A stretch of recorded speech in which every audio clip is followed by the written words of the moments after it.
Nós vamos, irmãos, dar continuação ou continuidade aos estudos que nós estamos fazendo na primeira carta de Paulo aos Coríntios e que tem a ver com as marcas da igreja, as características da igreja cristã. E agora à noite nós vamos enfocar uma das marcas da igreja, uma das suas características, que é a sua santidade. A sua santidade. Apenas lembrando, segundo os nossos símbolos de fé, segundo a nossa teologia, a nossa compreensão da igreja de Cristo, ela é uma igreja santa, porque é feita de pessoas que foram separadas do mundo para Deus. Ela é una, só existe uma igreja verdadeira, não existem 10, 20 ou 30. E ela é universal porque os membros dessa verdadeira igreja estão espalhados em todas as partes do universo, do mundo em que nós vivemos e habitamos. Não se localizam em uma única região ou pertencem a uma única denominação. As marcas dessa igreja são a pregação fiel da palavra de Deus, onde a palavra de Deus é pregada com fidelidade. Ali você tem um sinal de que a verdadeira igreja está reunida. E também quando os sacramentos que foram deixados pelo Senhor Jesus, que são o batismo e a ceia, eles são corretamente administrados. São dispensados ao povo de Deus da maneira apropriada, as pessoas corretas e que podem participar. Quando o batismo e a ceia são desvirtuados, então ali você já não tem mais a igreja de Cristo, mas uma caricatura, uma perversão da igreja de Deus. Além destas marcas e qualidades, a igreja reformada enfatiza também o culto. Para nós, o culto é extremamente importante, como igreja reformada que somos. E Deus é o centro do culto, e não o homem. Toda a glória sempre tem que ser de Deus. Também enfatizamos a necessidade da disciplina, da correção dos membros por parte das autoridades da igreja, com o objetivo de corrigir os erros feitos, trazer os pecadores ao arrependimento e salvaguardar o nome de Cristo e a honra da sua igreja diante do mundo. Cremos também que o reino de Deus é amplo e inclui toda a realidade. Cristo é Senhor de todas as áreas da vida. Essa cosmovisão, ou visão de cosmos, visão de mundo que nós temos, é característica das igrejas reformadas, bem como o anseio missionário de levar Cristo a todas as nações. Estas são algumas das marcas da nossa igreja, da igreja de Cristo, da igreja que Ele fundou e estabeleceu nesse mundo. Nosso alvo, então, quando vamos estudar a respeito dessa igreja, partindo da primeira carta de Paulo aos Coríntios, falar a respeito do culto. Isso nós falamos no sábado à noite, estudando 1 Coríntios 14. A questão da unidade da igreja, nós vimos isso hoje de manhã na escola dominical, capítulos de 1 a 3 da primeira carta aos Coríntios. E hoje à noite nós veremos a questão da santidade. A igreja é santa. A igreja de Deus é santa. E nós, como membros dessa igreja, devemos nos esforçar para que essa santidade transpareça na igreja. Para que o mundo veja que nós somos diferentes, que nós não compactuamos com os costumes e práticas desse mundo. E como parte do processo de manter a igreja santa, Deus instituiu a disciplina na igreja, a correção, a advertência, a admoestação e até mesmo a exclusão. Nós vamos ver aqui na primeira carta aos Coríntios que o apóstolo Paulo teve que lidar com problemas na igreja, porque a igreja não estava refletindo a santidade ao mundo. E isso levou o apóstolo Paulo a escrever 2 capítulos que tratam da questão da pureza moral, que são os capítulos 5 e 6, que nós veremos em seguida. Muito bem. Falta de disciplina. Era esse o problema, aparentemente, um dos problemas graves na igreja de Corinto.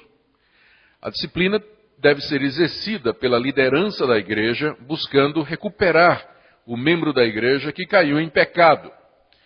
Em algumas igrejas a disciplina inexiste.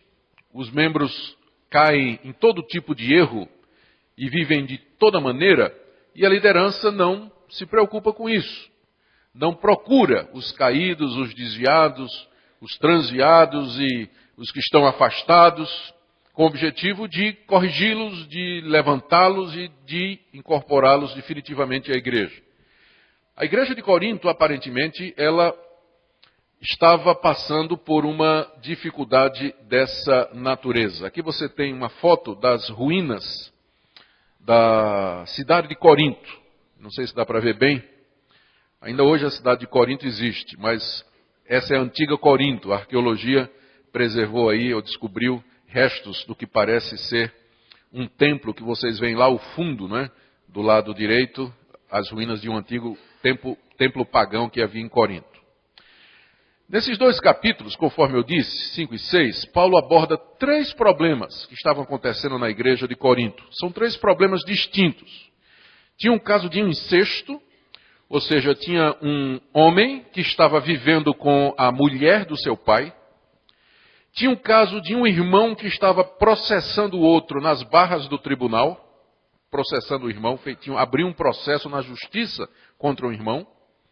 E havia membros da igreja que estavam praticando a prostituição.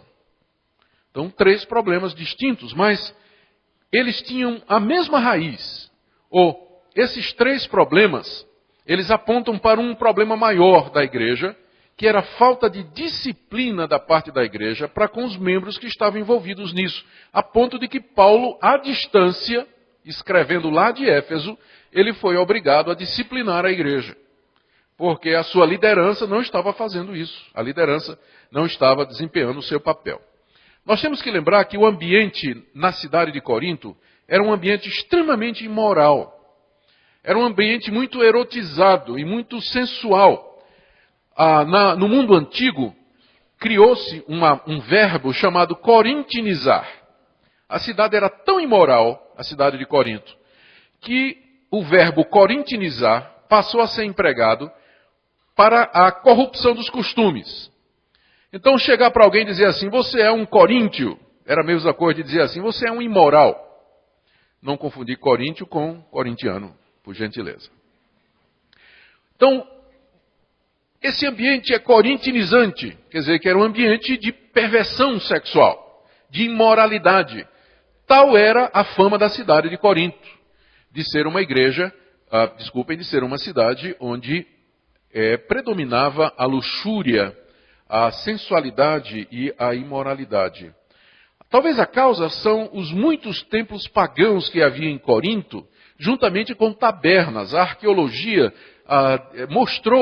desenterrou tabernas onde havia uma espécie de aqueduto dentro da taberna, por onde corria a cerveja, né? Corria em canos assim, para poder atender a demanda que havia lá. E os templos pagãos, esse aqui, lá no fundo vocês veem do lado direito, as colunas de um antigo templo pagão. Muitos templos pagãos onde havia cultos imorais, onde os adoradores dos deuses pagãos, como Diana, o deus Baco, o deus do vinho, de onde vem a palavra bacanal, não é? E a nossa palavra bacana vem do deus Baco, do vinho, que era o deus dessas orgias. O culto a estes deuses envolvia relações sexuais das sacerdotisas com os adoradores. Era uma mistura de sexo e religião muito antiga e que predominava na cidade de Corinto. Veja só, muitos moradores da cidade ouviram a pregação do apóstolo Paulo, creram em Jesus Cristo como Senhor e Salvador e entraram na igreja, se tornaram membros da igreja. Só que, pelo jeito, eles continuaram em várias das práticas antigas da sua vida de pagão e, aparentemente, a igreja de Corinto achava aquilo ou uma coisa normal, ou então quem estava fazendo era filho de gente importante. E a liderança não queria mexer, porque pode ser que o dízimo ia diminuir. Então, o fato é que as coisas estavam acontecendo de maneira errada na igreja, com muita imoralidade, e ninguém estava fazendo nada. Paulo tomou conhecimento destes casos, e ele então escreveu esses 2 capítulos, tratando desses 3 problemas, que têm em comum a falta da disciplina. Vamos ver o primeiro problema, que era a imoralidade sexual praticada por alguém que estava vivendo com a sua madrasta. Vamos ouvir aqui a leitura, então, do capítulo 5. Geralmente se ouve que há entre vós imoralidade, e imoralidade tal como nem mesmo entre os gentios. Isso é, haver quem se atreva a possuir a mulher de seu próprio pai. E contudo andais vós ensoberbecidos, e não chegastes a lamentar para que fosse tirado do vosso meio quem tamanho ultraje praticou? Eu, na verdade, ainda que ausente em pessoa, mas presente em espírito, já sentenciei, como se estivesse presente, que o autor de tal infâmia seja, em nome do Senhor Jesus, reunidos vós e meu espírito, com o poder de Jesus nosso Senhor, entregue a Satanás, para a destruição da carne, a fim de que o espírito seja salvo no dia do Senhor Jesus. Não é boa a vossa jactância? Não sabeis que um pouco de fermento leveda a massa toda? Lançai fora o velho fermento, para que sejais nova massa, como sois de fato sem fermento. Pois também Cristo, nosso Cordeiro Pascal, foi imolado. Por isso celebremos a festa não com o velho fermento, nem com o fermento da maldade e da malícia, e sim com os asmos da sinceridade e da verdade. Já em carta vos escrevi que não vos associasseis com os impuros. Refiro-me com isso não propriamente aos impuros desse mundo, ou aos avarentos, ou roubadores, ou idólatras, pois nesse caso terias de sair do mundo. Mas agora vos escrevo que não vos associeis com alguém que, dizendo-se irmão, for impuro, ou avarento, ou idólatra, ou maldizente, ou beberrão, ou roubador. Com esse tal nem ainda comais. Pois com que direito haveria eu de julgar os de fora? Não julgais vós os de dentro? Os de fora, porém, Deus os julgará. Expulsai, pois, de entre vós o malfeitor.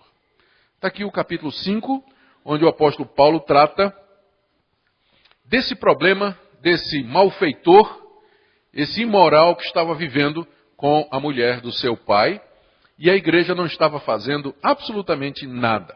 Note que era um caso conhecido. Veja o que ele diz aí no verso 1. Geralmente se ouve que há entre vós imoralidade. Geralmente se ouve que há imoralidade entre vocês. Que fama da igreja de Corinto. Em todo lugar se ouvia que naquela igreja havia imoralidade. Que vergonha para a liderança daquela igreja.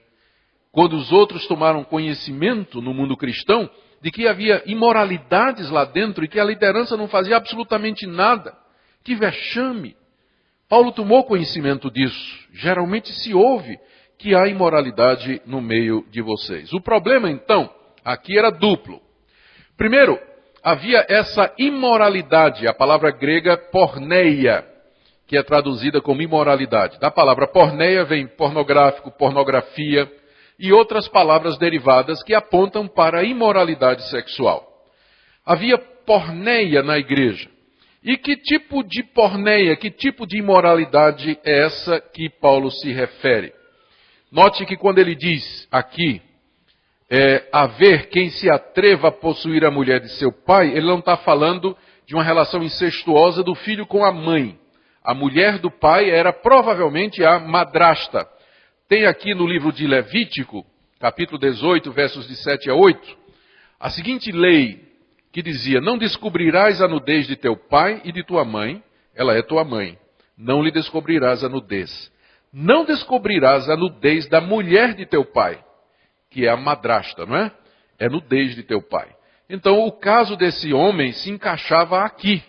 Ele estava vivendo, tendo relações com a mulher do seu pai. Provavelmente o pai havia largado a mãe e casado com uma outra mulher. E o filho estava vivendo com essa mulher, que era esposa do seu pai. Então é um caso que até, Paulo diz aqui, olha, é um caso como não existe nem entre os gentios, até entre os pagãos. Isso é um caso revoltante, não é? É um caso nojento. Até entre os gentios. Agora imagine quando isso acontece na igreja. Quando dentro da igreja tem uma situação dessa. E meus irmãos, a verdade é que dentro da igreja cristã no Brasil, evangélica brasileira, tem acontecido imoralidades iguais àquelas que nós vemos na sociedade mundana e sem Deus. Infelizmente. De vez em quando os jornais publicam coisas escabrosas. O pastor pedófilo, por exemplo, foi preso da Igreja Presbiteriana do Brasil. Foi preso, era pedófilo. pedófilo. Coisa triste, triste mesmo. Casos e mais casos que vêm a público, no meio evangélico, que nos envergonham, que nos deixam tristes, que tira a autoridade da igreja. Paulo estava aborrecido, não somente pela porneia, mas pela atitude da igreja. O que a igreja fez com aquele irmão que estava vivendo nessa situação de pecado? Veja só, Paulo diz aí no verso 2, e contudo, andais vós ensoberbecidos, e não chegastes a lamentar, para que fosse tirado do vosso meio quem tamanho ultraje praticou. A igreja provavelmente estava se vangloriando, ensoberbecida. Nós somos uma igreja que ama. O amor, meu irmão, o amor aceita todos. Nós não podemos julgar os outros. Cada um tem sua própria vida. Quem é você para ficar julgando o irmão? Nós temos que aceitar todo mundo. Deus amou a todos indistintamente. A Bíblia diz, vinde como estáis. Por que nós vamos ficar criticando a vida dos irmãos? Olha aí a trave que está no teu olho. Quem não tem pecado, atire a primeira pedra. Já ouviram esse discurso? É o discurso das igrejas que não querem fazer nada com seus membros, que estão vivendo em pecado. É o discurso daqueles que não compreendem a seriedade do pecado e a importância de manter a igreja pura. É o falso discurso do falso amor, como se amar fosse fechar os olhos para os erros e para as imoralidades que acontecem na igreja. É exatamente o contrário. O amor não se alegra com a injustiça, mas se alegra com a verdade. O verdadeiro amor, ele vai procurar a recuperação do faltoso. Ele vai zelar pela saúde da igreja, vai zelar pelo nome de Cristo. Não vamos confundir esse amor que nos ensoberbece, somos uma igreja que ama, por isso aceitamos todo mundo como é. Não vamos confundir isso com o verdadeiro amor bíblico. Paulo estava furioso com a igreja, desculpe o termo, porque eles estavam ensoberbecidos quando eles deveriam lamentar, eles deveriam estar chorando que no meio da igreja tinha alguém fazendo isso. Eles deveriam estar lamentando. E não só isso, né? Aí no verso 6, Paulo outra vez volta a falar dizendo, não é boa a vossa jactância. Estavam se gloriando de ser uma igreja inclusiva, que aceitava todo mundo, que não discriminava ninguém, e lá no meio vinha aquele imoral. E eles não tomaram a providência cabível. O que é que Paulo diz que eles deveriam ter feito já há muito tempo? Voltando aí para o verso 2. Paulo diz no verso 2, vocês já deviam ter tirado do meio de vocês quem praticou tamanho ultraje. Então o problema era duplo. Havia o problema em si de imoralidade, imoralidade repugnante, como nem havia no meio do mundo. E o segundo problema que era o pior, a igreja não tinha feito nada. Absolutamente nada. Tinha deixado o caso rolar e já era do conhecimento público. Todo mundo já sabia que naquela igreja tinha um caso de imoralidade. Que tristeza. Muito bem. Como é que Paulo resolve o problema? Ele coloca alguns princípios a respeito da santidade da igreja. Ele ensina a igreja de Corinto a respeito da pureza da igreja e da natureza do pecado. Então a primeira coisa que ele diz é que o pecado é como fermento. Veja aqui, vamos voltar ao verso 6. O pecado é como fermento porque se você não erradica, se você não tira o fermento, ele se espalha e contamina toda a igreja, assim como o fermento toma e leveda a massa do pão. Eu não sei fazer pão, minha mulher faz. Mas eu vejo quando ela usa um pouquinho de fermento e deixa descansar um pouquinho até que o fermento tome a massa toda. O pecado é como fermento. Se você coloca o pecado no meio da igreja e você não tira o pecado, não resolve o pecado, ele vai se espalhando. Ele vai contaminando as consciências. Os jovens vão dizendo, deve ser normal. Porque está aqui um homem vivendo em imoralidade, as autoridades da igreja não fazem nada, então deve ser certo. Deve ser certo. Então vai se espalhando e contaminando a consciência da igreja. É o que ele diz no verso 6. Primeiro princípio ele diz, não é boa a vossa jactância, não sabeis que um pouco de fermento leveda a massa toda? O pecado é como fermento. Se você deixa um pouquinho dele, sem tratar na igreja, ele vai corromper a comunidade toda. E aqui Paulo está se referindo naturalmente à festa da Páscoa. Aqui está uma foto do que geralmente hoje é a Páscoa moderna, celebrada pelos judeus, com vinho, as ervas amargas ali atrás, aqui na frente o pão asmo. Esse pão era sem fermento, como está escrito lá no livro de Ezequiel, aliás, de Êxodo. 7 dias comereis pães asmos, quer dizer, sem fermento. Logo ao primeiro dia tirareis o fermento das vossas casas, pois qualquer que comer coisa levedada, desde o primeiro dia até o 7º dia, essa pessoa será eliminada de Israel. Então, no contexto do Antigo Testamento, durante a festa da Páscoa, em que se celebrava a morte do Cordeiro, o pão era sem fermento, porque o fermento era um símbolo do pecado. Então, na própria Páscoa, em que nós celebramos a morte do Cordeiro de Deus, Jesus Cristo, a ideia do fermento fora, do pecado fora, já está presente. O pecado é como o fermento, se não erradicado, ele se espalha e contamina toda a igreja. Segunda coisa que Paulo diz para eles é que a vida cristã é como a Páscoa. Ele diz aí no verso 7, lançai fora o velho fermento do pecado, para que sejais uma nova massa, como sois de fato sem fermento. Pois também Cristo, nosso Cordeiro Pascal, foi imolado. Por isso celebremos a festa, não com o velho fermento, nem com o fermento da maldade e da malícia, e sim com os asmos da sinceridade e da verdade. Aqui Paulo usa a figura da Páscoa, em que o cordeiro foi sacrificado, em que o pão era sem fermento, e aplica à igreja. Nós não temos mais Páscoa, foi substituído pela ceia do Senhor. Mas a vida cristã, a vida da igreja é uma Páscoa constante, em que nós nos alimentamos do cordeiro que já foi imolado, Jesus Cristo já foi imolado, e onde nós vivemos sem o fermento do pecado. E nós temos que celebrar a festa, a alegria da salvação, a felicidade de sermos filhos de Deus. Ele diz aí, com os asmos, asmo é o pão sem fermento, com os asmos da sinceridade e da verdade. O pecado não pode estar no nosso meio, porque o fermento estraga a festa. Se tiver fermento no pão, a Páscoa não vale mais, já não é Páscoa.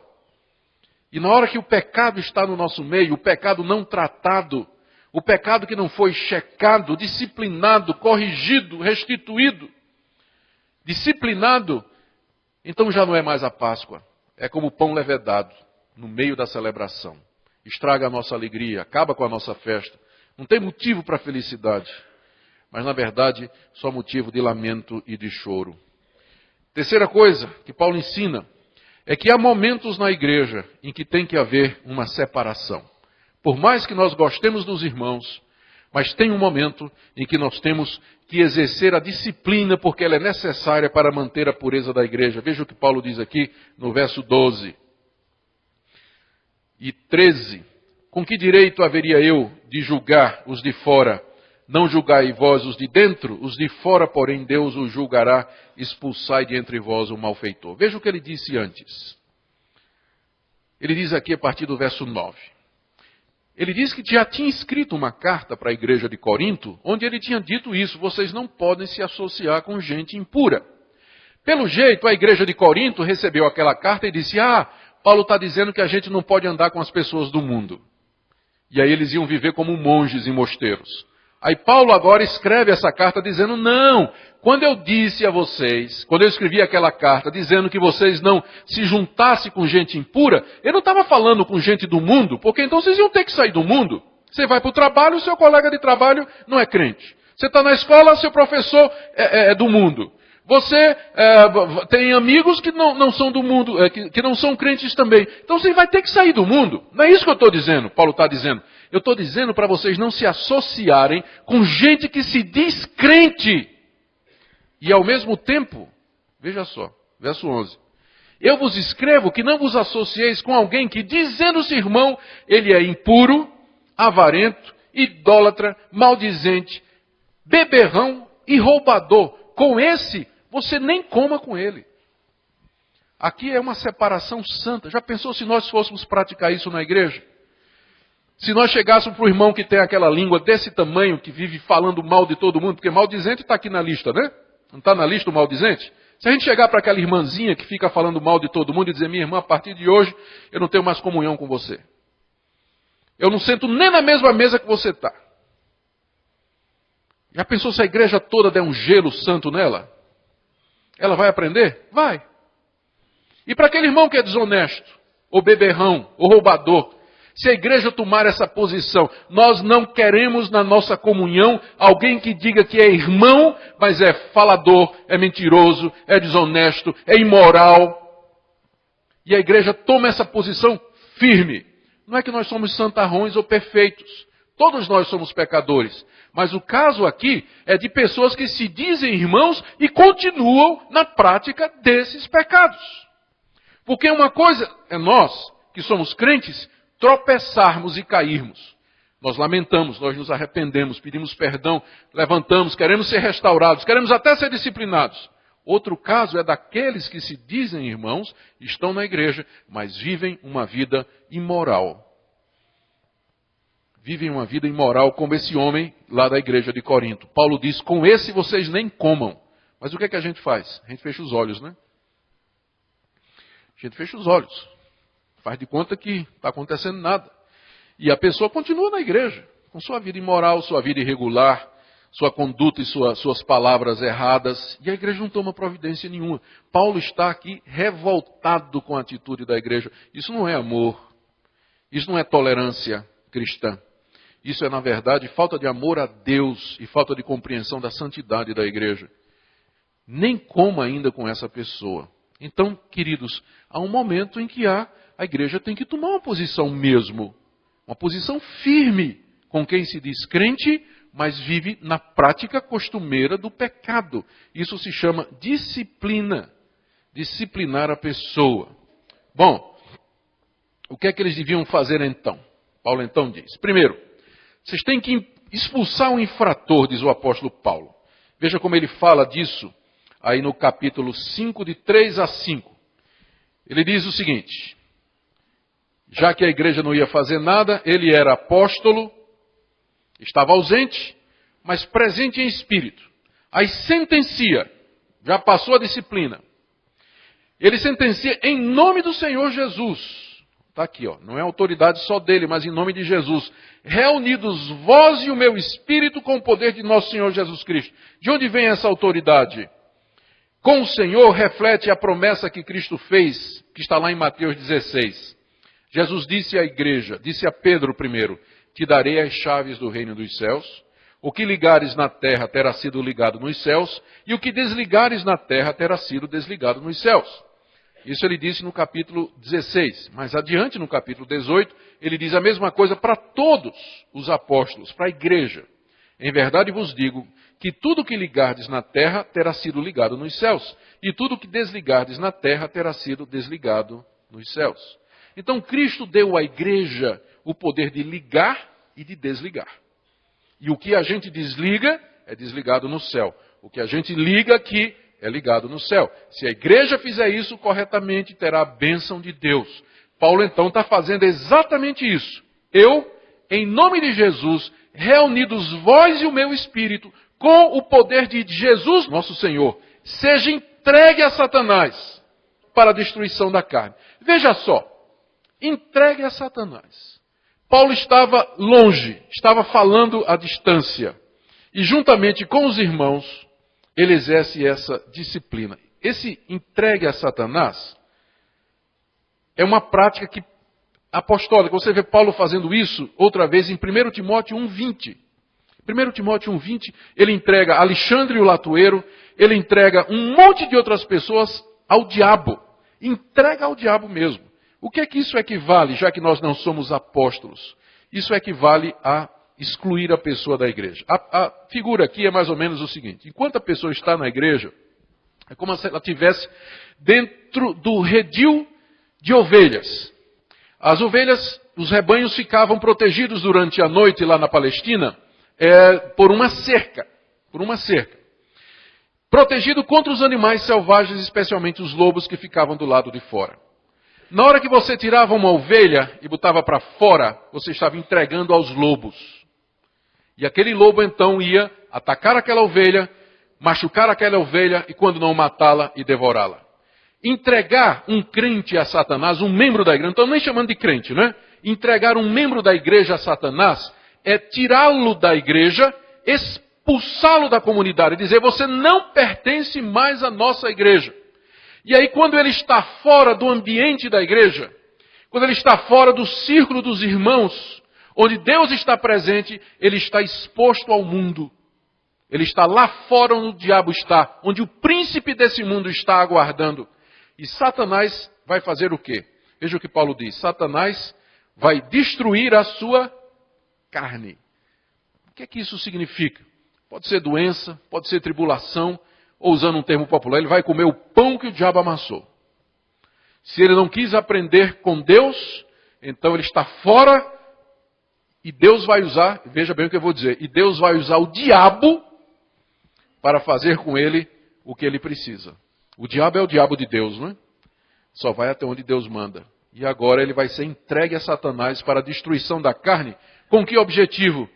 A fim de que o espírito seja salvo no dia do Senhor Jesus. Embora Paulo pareça duro aqui, entregando aquele imoral a Satanás, mas na verdade ele quer com isso salvar o espírito daquela pessoa. Que através do sofrimento, da desgraça, da miséria que ele vai experimentar no mundo, longe de Deus, ele se arrependa e volte a si. Esse membro não queria se arrepender, estava na igreja vivendo em imoralidade, não queria ouvir a palavra de Deus. Então fora, vá para o mundo, e lá no mundo você vai literalmente comer o pão que o diabo amassou. Para que, quem sabe, você se arrependa. É esse o objetivo da disciplina. Quando nós botamos um irmão para fora da igreja, nós não queremos destruí-lo, mas nós queremos que ele se arrependa. O ponto é que ele não pode continuar na igreja vivendo imoralmente. Ele não pode continuar na igreja com suas práticas imorais. Ele tem que ser colocado para fora, se ele não se arrepende. Se ele não muda de vida. Se ele não conserta os seus caminhos. Ele tem que ser disciplinado dessa maneira. Muito bem. Aprendemos aqui, nesse capítulo 5, como é necessário a disciplina, a exclusão daqueles que vivem uma vida irregular na igreja, para que seja mantido o nome do Senhor Jesus, para que seja mantida a santidade da igreja. Quando a igreja falha em fazer isso, então, quando a liderança da igreja falha em fazer isso, então a santidade da igreja é contaminada como fermento, o pecado como fermento leveda a igreja toda, corrompe as consciências, estraga a nossa festa pascal. E não deixamos de ser ou de ter uma das marcas da verdadeira igreja. Agora no capítulo 6, tinha um irmão levando o outro ao tribunal. Vamos ver o que é que Paulo diz aqui no capítulo 6. Capítulo 6. Aventura-se algum de vós, tendo questão contra outro, a submetê-lo a juízo perante os injustos e não perante os santos? Não sabeis que os santos hão de julgar o mundo? Ora, se o mundo deverá ser julgado por vós, sois acaso indignos de julgar as coisas mínimas? Não sabeis que havemos de julgar os próprios anjos, quanto mais as coisas dessa vida? Entretanto, vós, quando tendes a julgar negócios terrenos, constituís um tribunal daqueles que não têm nenhuma aceitação na igreja. Para vergonha vou-lo digo. Não há porventura nem ao menos um sábio entre vós que possa julgar no meio da irmandade? Mas irá um irmão a juízo contra outro irmão, isso perante incrédulos? O só existir entre vós demanda já é completa derrota para vós outros. Por que não sofreis antes a injustiça? Por que não sofreis antes o dano? Mas vós mesmos fazeis a injustiça e fazeis o dano, e isso aos próprios irmãos. Não sabeis que os injustos não herdarão o reino de Deus?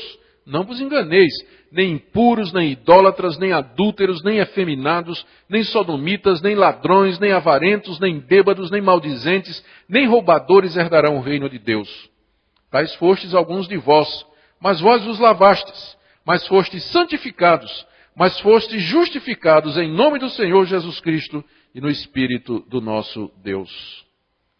Que passagem! Aqui Paulo trata de outro problema na igreja, também relacionado com questões morais. É que tinha um irmão levando o outro às autoridades civis. A questão toda envolvia as coisas dessa vida. Como ele diz aí no verso 3, olha, não sabeis que havemos de julgar os próprios anjos, quanto mais as coisas dessa vida. Então parece a palavra aqui, coisas dessa vida, biótica no original, significa aquilo que é necessário para a nossa vida.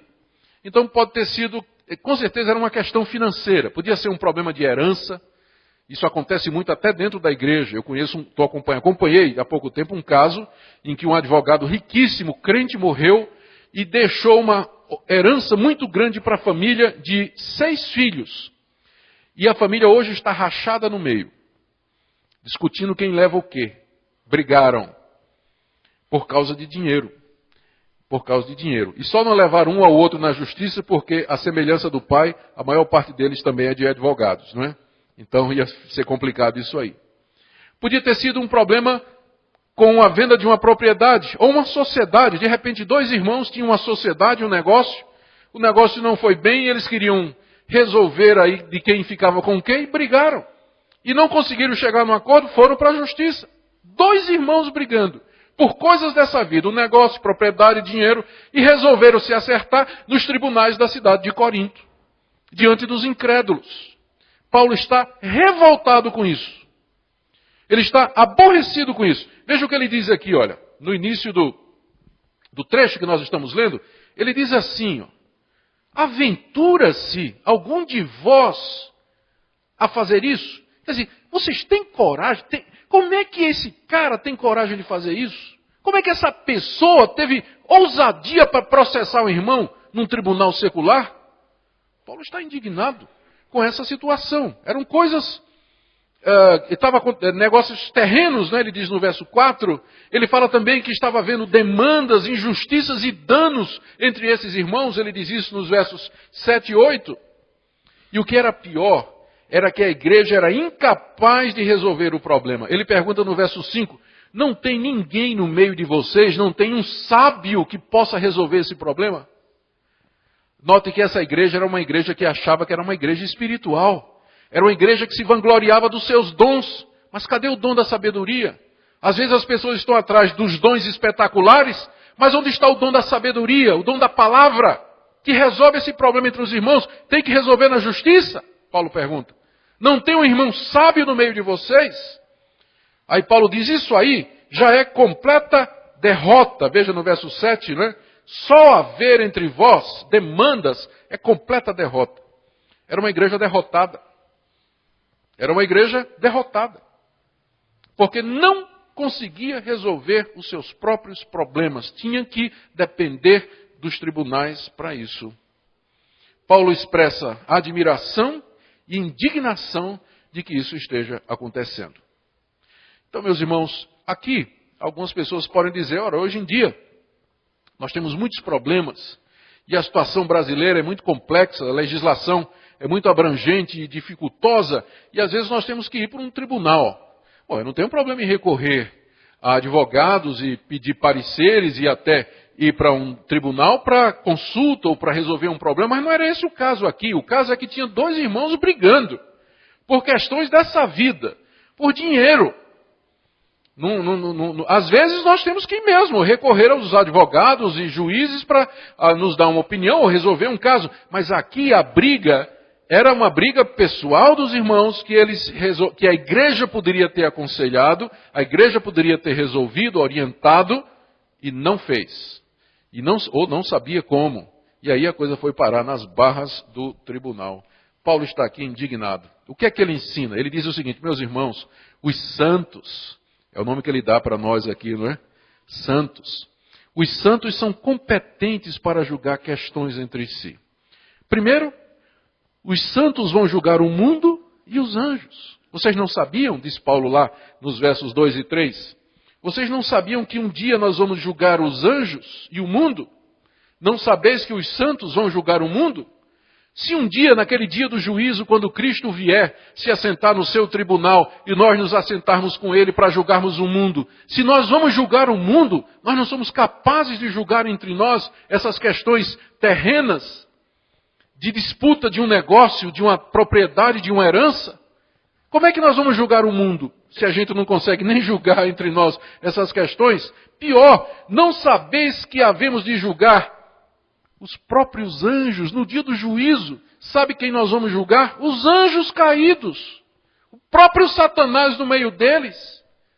Os santos vão julgar os anjos no dia do juízo. Ora, se nós vamos julgar os anjos, quanto mais as coisas dessa vida. A igreja não tem discernimento para resolver o problema dos irmãos? Vai ter que acabar nas barras de um tribunal secular? Pergunta Paulo. Ele está indignado.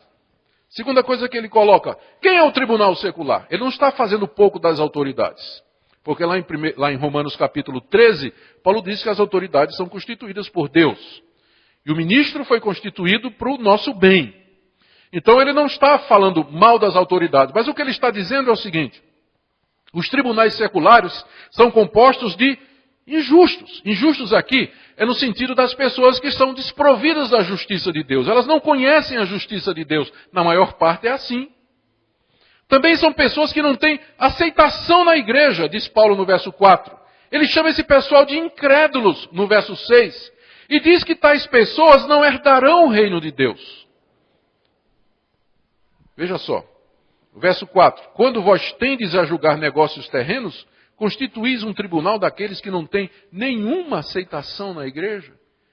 Nós aceitaríamos para ser membro da igreja boa parte dos juízes que estão aí e que não são evangélicos? Eles seriam membros da igreja? Não, nós não aceitaríamos. Eles não são evangélicos, não são crentes. Entretanto, nós levamos para eles os nossos problemas para resolver demanda de irmãos. É a pergunta de Paulo. Ele diz aí no verso 6, irá um irmão a juízo contra outro irmão, e isso perante incrédulos? Paulo está preocupado com o nome do evangelho. E ele diz aí, não sabeis que os injustos não herdarão o reino de Deus? E ele está falando aqui, o contexto mostra dos juízes que fazem parte dos tribunais, né, dos que participam de todo o processo de julgamento. Vocês não sabem que os injustos não herdarão o reino de Deus? Aí ele diz, não se enganem, nem os impuros, nem os idólatras, nem os adúlteros, nem os efeminados, nem os sodomitas, nem os ladrões, nem avarentos, nem bêbados, nem maldizentes, nem roubadores herdarão o reino de Deus. Ora, grande parte dos tribunais daquela época era composta de gente assim. Gente que não ia herdar o reino de Deus. Vocês foram isso. Aí o verso 11. Tais fostes alguns de vós. Mas vós vos lavastes, fostes santificados, fostes justificados em nome do Senhor Jesus Cristo e no Espírito do nosso Deus. Então nós somos uma comunidade distinta do mundo. Somos uma comunidade que se rege por outros valores. Nós devíamos, como comunidade de Deus, como reino de Deus, resolver que essas questões fossem resolvidas entre nós. Os cristãos não mais pertencem a esse grupo, como nós vimos no verso 11. O que é que Paulo então recomenda? Aqui você tem uma ruína em Roma, essa coluna aí, é onde os arqueólogos dizem que existia tribunais de César. Era onde eram feitos os julgamentos e as audiências. Quem sabe muitos cristãos processaram os outros aí, não é? Ou quem sabe foi aí até que Paulo, nessa via aqui, foi por onde Paulo passou para ser julgado por César. É uma das ruínas onde funcionavam os tribunais, os fóruns daquela época, não é? O que é que Paulo recomenda? Primeiro, meus irmãos, não levem um outro irmão a um tribunal secular por questões dessa vida. Não levem. É expor o evangelho diante de um mundo injusto. Eu vou usar uma expressão que todo mundo compreende. Roupa suja a gente lava em casa. Então, nós sujamos a roupa, nós vamos resolver aqui entre nós. A não ser que envolva um problema legal. Aí sim. Se tiver algum caso de quebra de lei ou de violação da lei, aí sim tem que ser levado ao tribunal competente. Mas um caso de demanda entre irmãos, nós vamos resolver entre nós. Não levem, não exponham. Segunda coisa, achem um irmão sábio para resolver a questão. Pense nisso. Você já procurou ajuda? Já procurou aconselhamento? Já procurou alguém com experiência, que seja crente, para lhe dar uma palavra sobre como resolver essa demanda, esse problema que você está enfrentando? E agora eu vejo o que é mais impressionante de tudo. Paulo diz que não havendo uma solução satisfatória, é melhor sofrer, aguentar a injustiça e o dano, do que você ir para um tribunal secular. Quantos de nós estaríamos dispostos a fazer isso? Veja só o que ele diz aqui, olha. Ele pergunta. Só existir entre vós demanda já é completa derrota. Por que não sofrer a injustiça? Por que não sofrer o dano? Vamos dizer que eu estou numa briga com meu irmão sobre um negócio. Eu tinha um negócio com ele. E eu estou numa demanda com ele. Eu estou certo. Eu tenho direito. mas esse meu irmão está me explorando. Esse meu irmão está sendo injusto comigo. Procura aconselhamento, procura orientação. Não tem solução. Aí vem a solução. Então tem que levar para a justiça. Paulo diz que é melhor você perder do que você levar esse caso para ser resolvido na justiça. Não processe o seu irmão. Paulo diz, é melhor você perder. Porque é só dinheiro. É só dinheiro. Os anéis se vão, mas os dedos ficam. Não está na Bíblia, mas talvez devesse estar, né? Os anéis se vão, mas os dedos ficam. Deus dá de novo. Deus abençoa. Ele lhe ajuda. Às vezes o que nos leva a fazer isso é exatamente um materialismo, ou uma gana, ou uma raiva, ou um desejo de vingança, ou um desejo de justiça equivocado, porque às vezes é melhor você sofrer o dano e entregar nas mãos de Deus.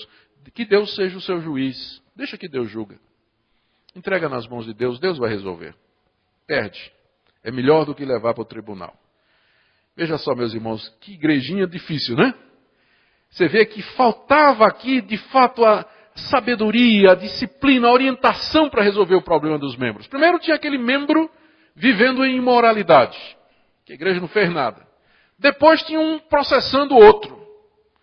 E Paulo está indignado com a igreja. E agora tem mais um problema. Como se não bastasse isso, eu é que não queria ser pastor da primeira igreja presbiteriana de Corinto.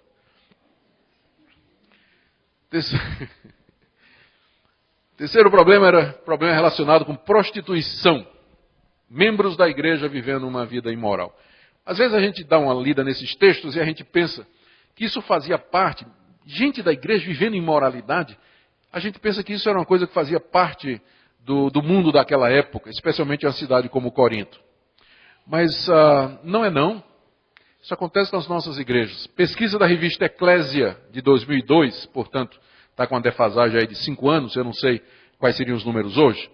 A revista Eclésia fez uma pesquisa em 27 denominações evangélicas, jovens entre 14 e 20 e poucos anos, que nasceram na igreja, evangélicos de berço, para fazer uma pesquisa sobre os hábitos sexuais.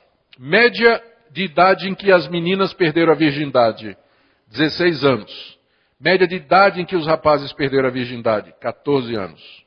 Mais de 50% já tinha tido relações sexuais. Desses, mais de 50% tinham um parceiro fixo e os outros ficando, né? A questão do ficar. Já tinha tido vários parceiros. Isso dentro do meio evangélico. Se você entrar no Orkut, e você for aliás, é para 18 anos, viu? Pastor, faça uma pesquisa na UPA e veja quem da UPA está no Orkut. Porque para entrar no Orkut tem que dizer que tem 18 anos.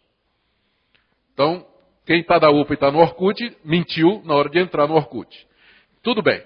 Entra no Orkut, pastor, se eu tenho mais de 18 anos, o senhor pode entrar. E lá no Orkut você procura a comunidade Igreja Presbiteriana do Brasil. Usando o nome da Igreja Presbiteriana do Brasil. Você vai encontrar lá pastores que defendem que noivos podem ter relações sexuais se houver compromisso.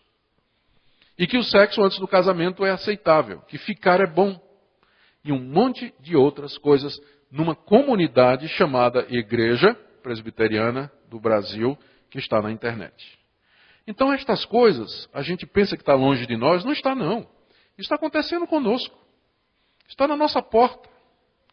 A explosão da revolução sexual dos anos 60 está tendo seu desdobramento hoje. A pós-modernidade, com seu relativismo moral, já bateu nas nossas portas. Tudo hoje é relativo. Há cerca de 20 anos, 15 anos, você chegava para uma menina de 16 anos e dizia para ela, se comporte. Ela sabia o que você estava dizendo. Hoje você chega para uma menina de 14 anos e diz, se comporte. Ela não tem a menor ideia do que você quer dizer com isso. É tudo relativo, não? Depende, a moralidade é outra. Os valores são outros. Por isso que esses princípios, aí a igreja sempre tem que tomar uma decisão. A ética da igreja vai ser guiada pela Bíblia ou vai ser guiada pela cultura?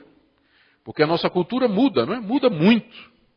E se a igreja tem que mudar com a cultura, ela vai ter que mudar a sua ética também. Mas se ela se guia pela palavra de Deus, então ela sempre vai ser a contracultura. Sempre estaremos na contramão. Sempre seremos minoria. Mas foi para isso que Deus nos chamou. Deus nunca disse que seríamos maioria. Nem nunca disse que o nosso caminho seria tranquilo.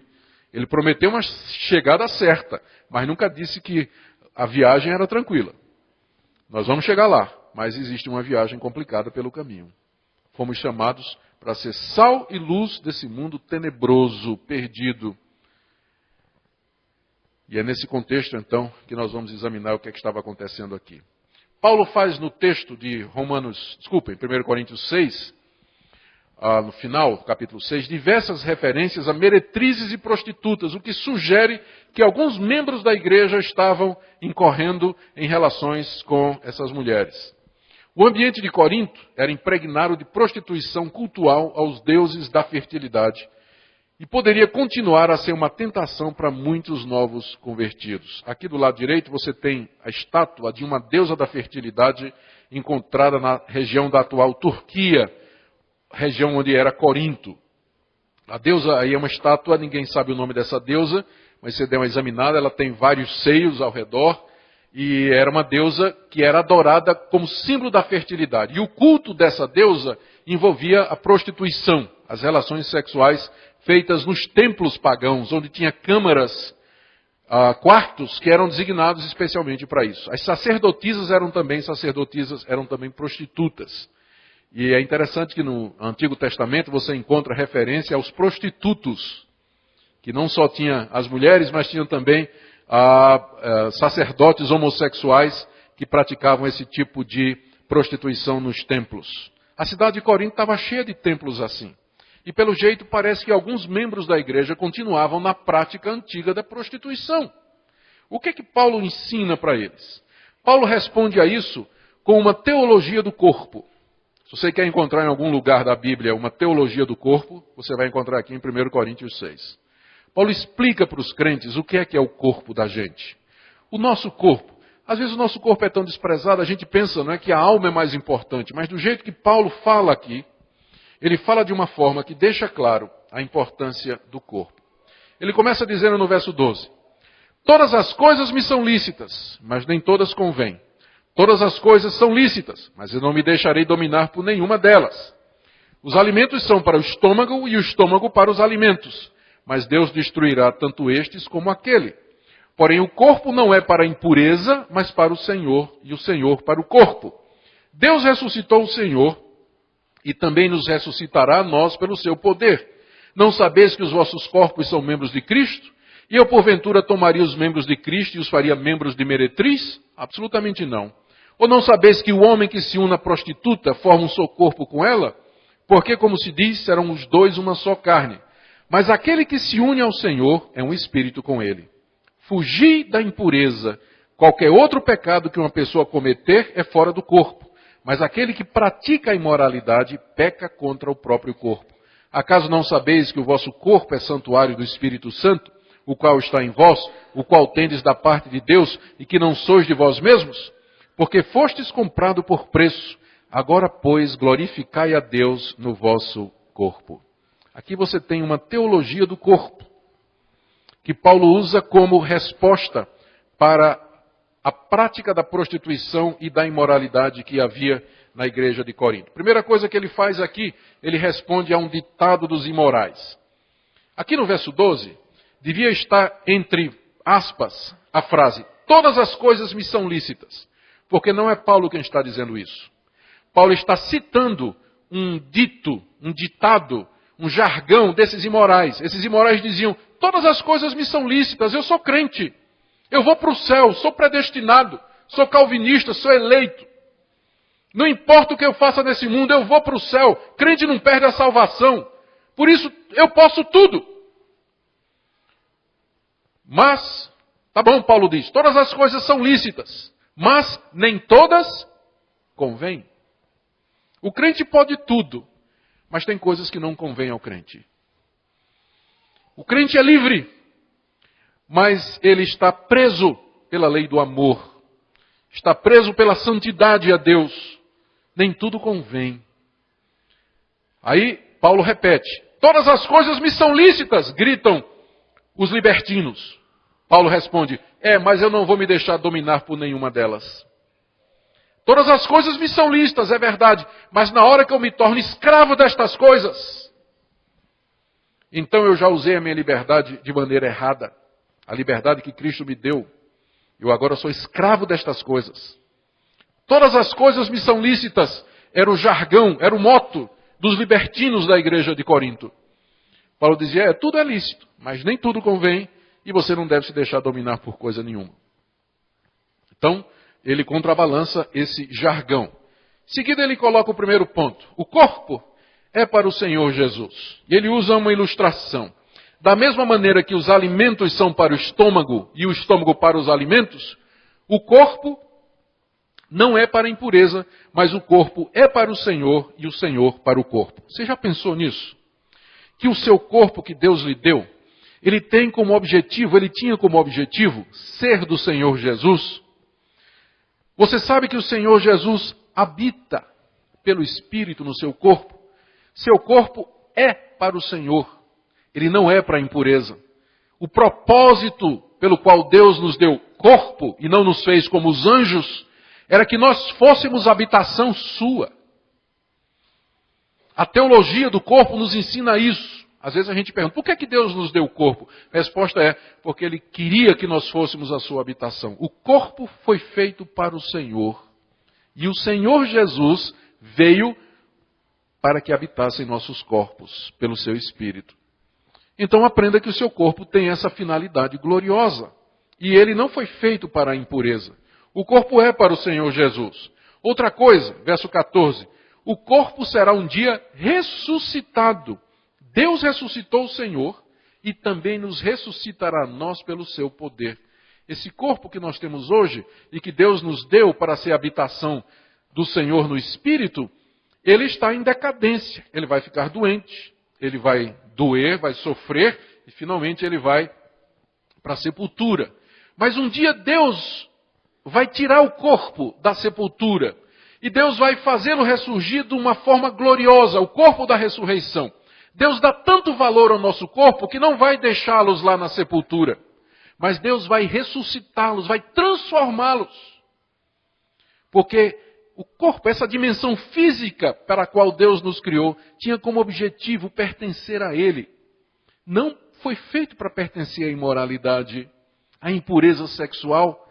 Toda vez que você está praticando a imoralidade, toda vez que você está tendo relações sexuais fora do casamento, com seu namorado, ou pela internet, ou fazendo qualquer outra coisa, uso indevido do sexo, que é uma bênção que Deus criou para ser desfrutada no casamento, você está desvirtuando o propósito do corpo. E às vezes as pessoas perguntam, o que é que tem de errado? Quem acha que essas coisas são normais, não conhece a Bíblia. Você já tinha lido esse capítulo?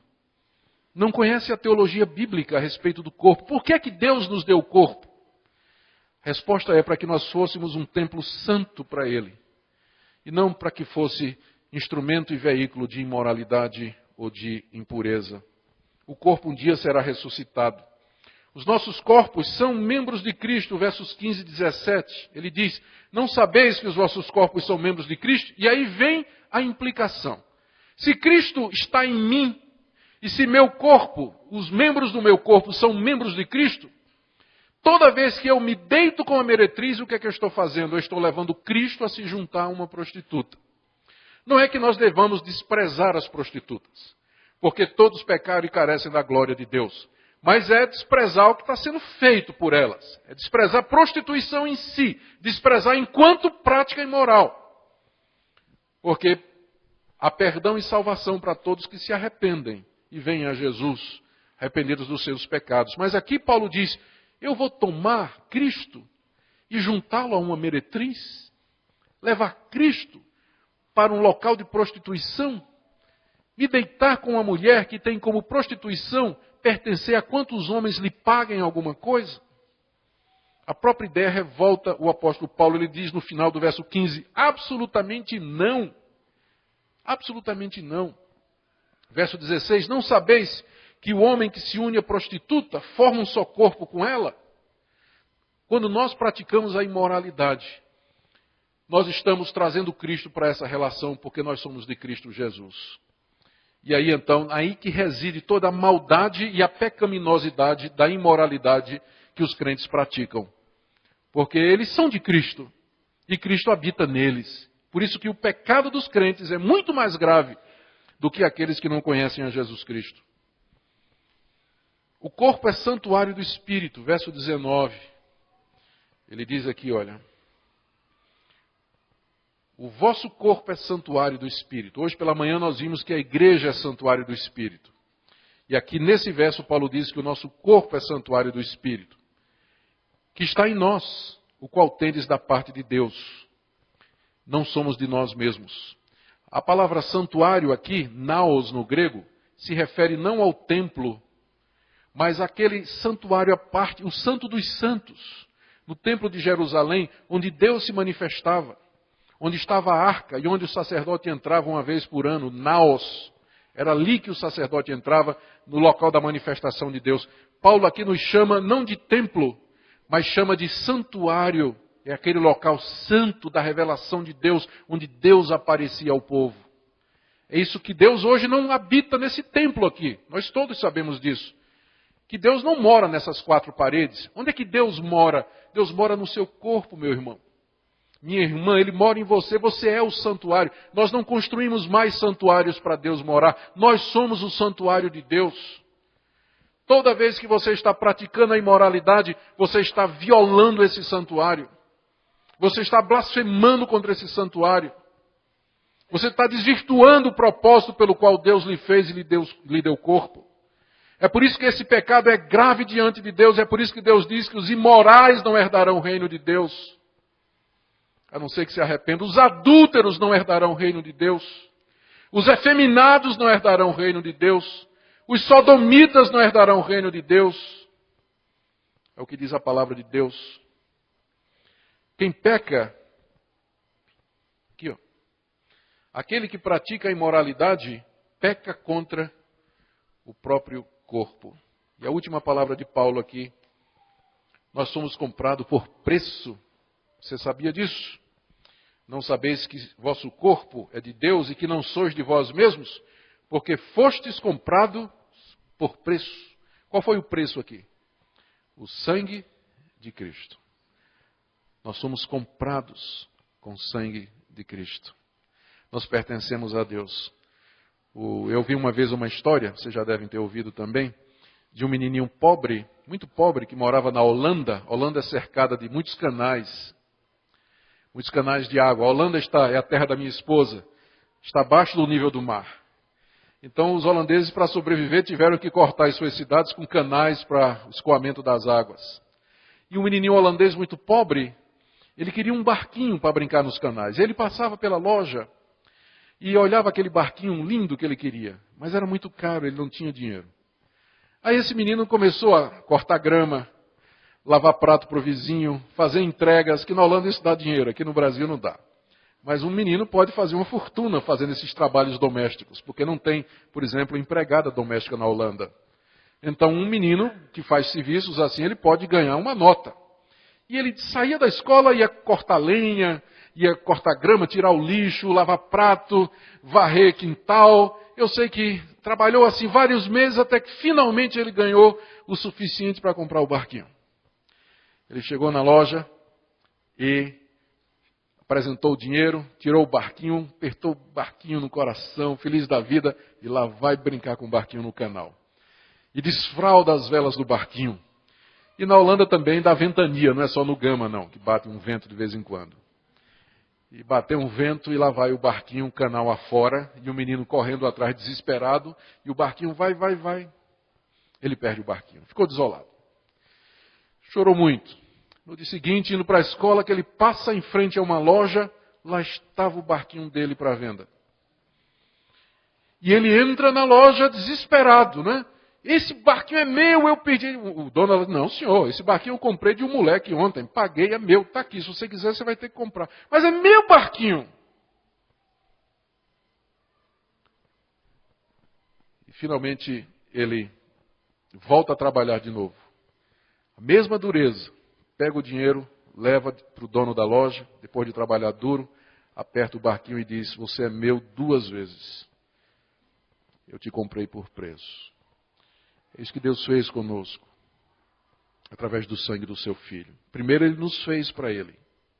E segundo, Ele nos comprou com o sangue precioso do seu Filho. Toda vez que nós usamos o nosso corpo para um propósito imoral, nós estamos defraudando a Deus. Nós estamos sendo desonestos com Deus, estamos sendo ingratos com Deus, estamos fazendo mal a nós mesmos. A solução que Paulo dá, a orientação que Paulo dá para aqueles irmãos: fuja da impureza. Verso 18. Fuja da impureza. Não enfrente a impureza. Não pense que você tem forças suficientes para enfrentar a impureza. Não pense que você pode abrir aquela página da internet e ficar só olhando. A impureza tem poderes. Ela tem uma influência tremenda sobre nós e nós nunca ficamos satisfeitos. Eu conheci um caso de um homem que começou um ministério chamado Liberando os Cativos. Ele era um americano que era escravo da pornografia. Ele não conseguia viver sem pornografia. Era casado, tinha 2 filhas, era membro de uma igreja, líder na igreja de um grupo, mas ele era vendedor e ele trabalhava viajando de cidade em cidade. Quando chegava na cidade, ele ia para o hotel. E nas cidades americanas você tem TV a cabo com programação que é chamada de adulta, que eu acho o maior ridículo, porque dá a ideia de que só os adultos gostam disso. E que adulto gosta disso. Então é um nome politicamente correto para pornografia, que eles chamam de programação adulta. Mas é pornografia mesmo. Então ele ficava lá na TV a cabo, contratava os serviços, era viciado nisso. E depois de muitos anos de luta, tentando, ele dizia, não, está sob controle. Ele fazia força, passava um mês, liberto. Aí depois caía de novo. Aí ficava arrasado, ficava praticando aquilo e tal. Fazia força, passava uma semana, caía de novo. Vários anos nisso, ele achando que estava sob controle. Não, eu sou crente, eu vou vencer isso, eu tenho domínio. Não, ele era escravo mesmo. Até que um dia ele chegou no fundo do poço. A esposa descobriu e o abandonou. Largou ele e levou as 2 filhas. Ele ficou arrasado. Foi confessar ao seu pastor. Quando chega para nós, já chega o bagaço, né, pastor? Era bom que as pessoas viessem falar no começo. Mas quando chega, já chega. Não tem muitas vezes o que fazer, porque já chega a situação esbagaçada. Ele foi para o seu pastor. E o pastor disse, se você quer se livrar, você vai ter que começar o programa Tolerância Zero. O que é isso, pastor? Aquilo que Jesus disse, o teu olho direito te escandalizar, arranca e lança fora de ti. Se a mão direita escandalizar, corta e lança fora de ti. Se o pé, também. Então é melhor entrar no céu aleijado do que ir para o inferno com o corpo completo. Vai querer, ele diz, quero. Tolerância zero. Como é que ele fez? Primeira coisa, jogou fora o laptop dele. Passou a levar uma calculadora, fazer anotações à mão em papel e manda carta pelo correio. Laptop não, porque tem acesso à internet. Então, jogou fora o laptop. Quando ele chegava no hotel, ia para o gerente e dizia, eu quero um quarto, mas sem televisão. Ah, só tem quarto com televisão. Faça a bondade de mandar um empregado tirar o aparelho do meu quarto. E quando não tinha, a primeira coisa que ele fazia quando entrava no quarto era tirar o aparelho e botar do lado de fora. Ou então, ele pegava o controle, tirava as pilhas e jogava as pilhas pela janela. Com a televisão desligada. Naturalmente. Tolerância zero. Esse homem, depois de um ano, de um programa radical de fugir da impureza, ele se viu liberto desse vício. Esse vício tremendo que tira a autoridade de homens e mulheres dentro da igreja e de líderes. E ele então começou esse ministério libertando os cativos, que já há muitos anos vem ajudando muitas pessoas que têm problemas similares. Fuja da impureza, diz a palavra de Deus, não enfrente. Não pense que você pode vencer. Fuja, fuja. Exemplo, é melhor perder uma boa capa do que uma boa consciência. História de José. José era formoso de porte e de aparência. Aconteceu depois destas coisas que a mulher de seu senhor pôs os olhos em José. A mulher de Potifar não era de jogar fora. Que Potifar era um dos líderes, era um dos nobres do Egito. Ele poderia ter a mulher que ele quisesse. Então era uma mulher muito bonita, muito bonita. E a mulher colocou os olhos em José. E ela veio atrás de José. Ela veio e disse, deita-te comigo. Não quis conversa, foi logo direto ao assunto. Deita-te comigo. É isso que ela queria, se deitar com José. Ele, porém, recusou. E disse,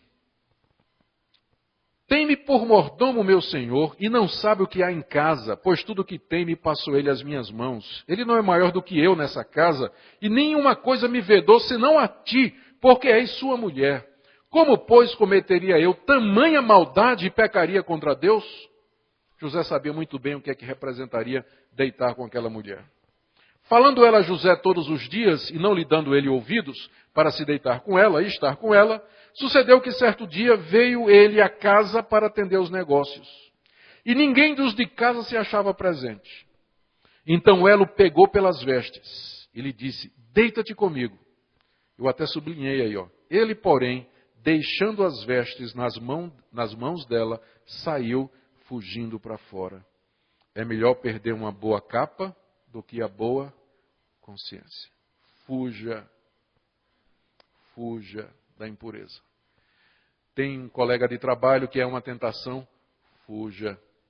Tem uma namorada ou um namorado que é uma tentação, acabe. Tem programas e tem lugares que você vai, que representam a tentação, corte pela raiz. Fuja da impureza. Porque todo pecado que nós cometemos de imoralidade, pecamos contra o corpo que pertence a Deus. E Paulo termina dizendo no verso 20, fostes comprado por preço, agora, pois, glorificai a Deus no vosso corpo. Nós glorificamos a Deus, não é somente vindo à igreja como hoje, cantando, dando oferta, louvando a Deus e lendo a Bíblia. Nós glorificamos a Deus mantendo uma vida santa e pura com o nosso corpo, que Deus nos deu para a sua glória. Nós vivemos, queridos, num mundo que não tem os mesmos valores que nós temos. Nosso país é um dos países onde a sensualidade é mais explorada no mundo. Você vai para o exterior, eu tive o privilégio de conhecer vários países e morar em vários países fora do Brasil. O que o pessoal pensa no Brasil é nas mulheres. A mulher brasileira é tida lá fora como uma mulher sensual, que se expõe e que anda na praia com fio dental. E as novelas brasileiras, elas são muito queridas, especialmente no México e em outros lugares, né? Em troca, eles mandam as novelas mexicanas para cá. Mas as novelas brasileiras, elas são apreciadas. E no Brasil também, as novelas brasileiras, com seus enredos, não é que a gente fica torcendo pelo adultério para dar certo. Pastor, você já explicou para a igreja o que é que a palavra novela significa? Já fez a exegese? Não.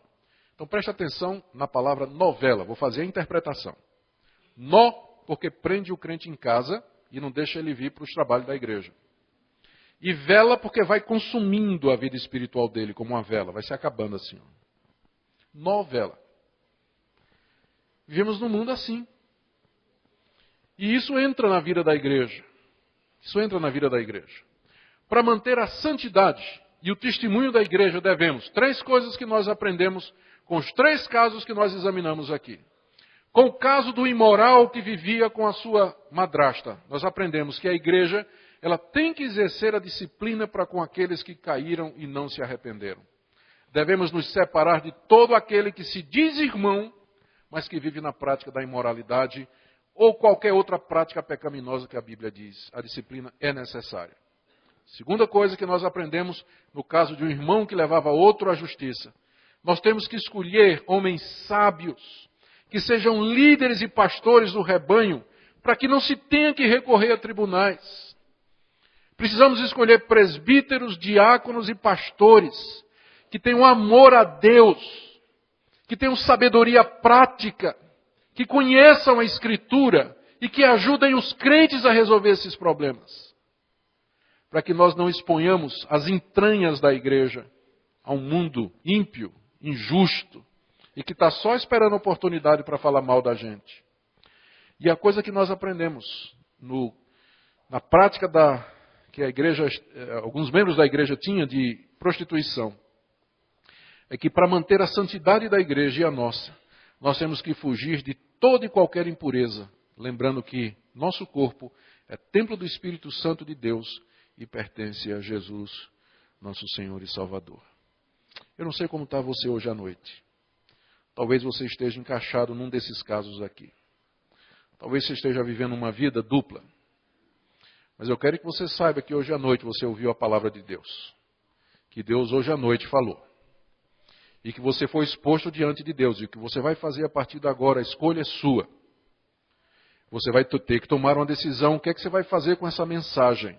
Com essa palavra de exortação e advertência. Que desnudou você diante de Deus. Deus sabe como está a sua vida. Exatamente. Ele sabe exatamente o que é que você está fazendo.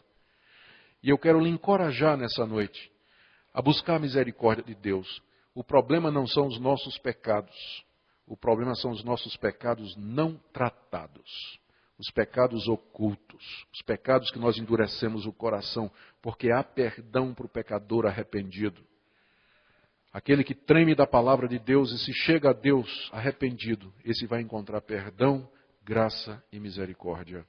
Venha a Cristo Jesus hoje à noite e entregue a Ele a sua vida. E você vai encontrar perdão, um novo começo, uma vida nova de santidade e pureza, em que você vai experimentar uma alegria indizível e cheia de glória. É a alegria da santidade que supera qualquer alegria que nós possamos ter nesse mundo.